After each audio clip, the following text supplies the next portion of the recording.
సమ్మక్క సారక్క జాతర విశిష్టతను మరియు కథను చివరి వరకు చూడండి. ఈ జాతర మేడారంలోని కాకుండా ఇంకొక చోట కూడా జరుగుతుంది. సమ్మక్క సారక్క జాతర మేడారం మరియు అమీన్పూర్లో కూడా జరుగుతుంది. ఇది ప్రపంచంలోనే అతిపెద్ద గిరిజన పండుగ అని చెప్పవచ్చు. ఈ జాతర తెలంగాణ రాష్ట్ర పండుగగా గుర్తింపు పొందింది కూడా. భారతదేశంలో కుంభమేళా తరువాత అత్యధికులు హాజరయ్యే పండుగ ఇదే. వివిధ రాష్ట్రాల నుంచి 10 కోట్ల మందికి పైగా హాజరు అవుతారని అంచనా. తెలంగాణలో జరిగే అతిపెద్ద విశిష్ట గిరిజన జాతర మేడారం సమ్మక్క సారలమ్మల జాతర. ఈ జాతర 2 ఏండ్లకు ఒకసారి జరుగుతుంది. సుమారు 900 సంవత్సరాల చరిత్ర కలిగిన ఈ జాతరను 1940వ సంవత్సరం వరకు చిలుకల గుట్టపై గిరిజనులు మాత్రమే జరుపుకునేవారు. కానీ 1940 తర్వాత తెలంగాణ ప్రజలంతా కలిసి జరుపుకుంటున్నారు. ఏటేటా జనం పెరుగుతుండడంతో జాతరను కొండ కింద జరపడం ప్రారంభించారు. అమ్మవార్ల చిహ్నంగా గద్దెలు ఏర్పాటు చేయబడి ఉంటాయి. ఈ గద్దెలపైకి జాతర రోజు అమ్మవార్ల ప్రతిరూపాలుగా ఉన్న కుంకుమ భరిణేలను తీసుకువస్తారు. పూర్తిగా గిరిజన సాంప్రదాయంలో జరిగే ఈ జాతరకు తెలంగాణ నుండే కాకుండా మధ్యప్రదేశ్, ఛత్తీస్గఢ్, మహారాష్ట్ర, ఒడిషా రాష్ట్రాల నుండి సుమారు 1 కోటికి పైగా భక్త జనం వచ్చి అమ్మవార్లను దర్శించుకుంటారు. అడవి తల్లులను దర్శించుకుంటే చాలు, అంతా మంచే జరుగుతుంది. అమ్మల చల్లని చూపు, కొండంత బలం, ఇక్కడ ప్రకృతే దేవతలు. సమ్మక్క సారలమ్మపై భక్తులకు ఎంతో విశ్వాసం. ఆసియా ఖండంలోనే అతిపెద్దదైన ఈ మేడారం గిరిజన జాతర ములుగు జిల్లా తాడ్వాయి మండలం మేడారంలో 2 ఏళ్లకోసారి జరుగుతుంది. 21వ తేదీన బుధవారం సారలమ్మ, పగిడిద్దరాజు, గోవిందరాజును గద్దెకు తీసుకువస్తారు. ఫిబ్రవరి 22వ తేదీన సమ్మక్క దేవతను గద్దెకు తీసుకువస్తారు. ఫిబ్రవరి 23వ తేదీన భక్తులు మొక్కులు తీర్చుకుంటారు. బంగారం బెల్లంని సమర్పించుకుంటారు. ఈ ఉత్సవాల వెనుక ఉన్న చరిత్ర 13వ శతాబ్దానికి చెందినది చెబుతారు. అన్యాయమైన చట్టానికి వ్యతిరేకంగా తల్లి మరియు కుమార్తె పోరాటానికి సంబంధించినది ఈ కథ. సమ్మక్క తల్లి, సారలమ్మ కూతురు.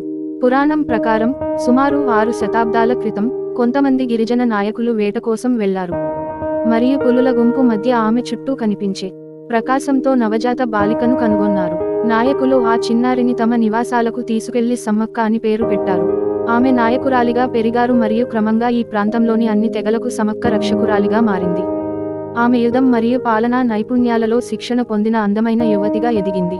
ఆమె అప్పుడు పాలించిన కాకతీయ వంశానికి చెందిన సామంత గిరిజన నాయకుడు పగిడిద్ద రాజును వివాహం చేసుకుంది. వారి వివాహమైన కొన్ని సంవత్సరాల తరువాత వారికి 2 కుమార్తెలు సారలమ్మ మరియు నాగులమ్మ మరియు 1 కుమారుడు జంపన్న ఉన్నారు. కాకతీయ వంశానికి చెందిన రాజు కోయ తెగపై పన్నులు విధించినప్పుడు సామంత గిరిజన నాయకుడు పగిడిద్ద రాజు వాటిని చెల్లించలేకపోయాడు. ఫలితంగా రాజు కోయ తెగపై యుద్ధం ప్రకటించాడు మరియు యుద్ధంలో పోరాడుతున్న గిరిజన నాయకుడు మరణించాడు. మనోవేదనతో కోపోద్రిక్తురలై సమ్మక్క తన పిల్లలతో సహా యుద్ధ రంగంలోకి దిగింది. దాదాపు గెలుస్తానన్న సమయంలో సారలమ్మ, జంపన్న దాడిలో మరణించారు.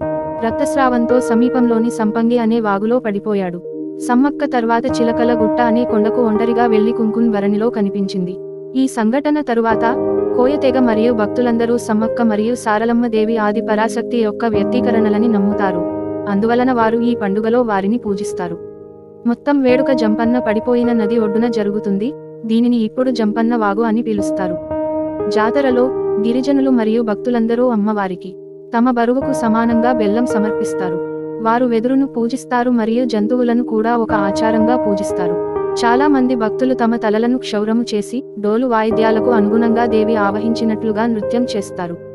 జపన్న వాగులోని పవిత్ర జలాల్లో స్నానం చేయడం కూడా పవిత్రంగా పరిగణించబడుతుంది, ఎందుకంటే ఇది వ్యాధులను తగ్గించే గుణాలను కలిగి ఉంటుందని నమ్ముతారు.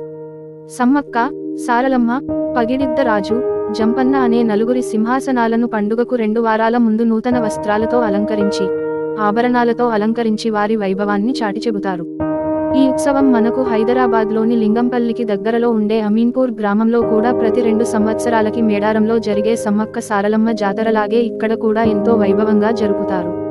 మేడారం వెళ్లలేని వాళ్లు ఇక్కడికి వచ్చి తమ బరువుకు సమానంగా బెల్లం సమర్పిస్తారు. అమీన్పూర్ దగ్గరగా భక్తులందరూ ఈ గ్రామానికి విచ్చేసి ఈ గ్రామ దేవతలను దర్శించుకోవాల్సిందిగా కోరుకుంటున్నాను. ఇక్కడకు వచ్చే భక్తుల కోసం ఇక్కడ దేవాలయ కమిటీ అన్ని ఏర్పాట్లు చేసింది.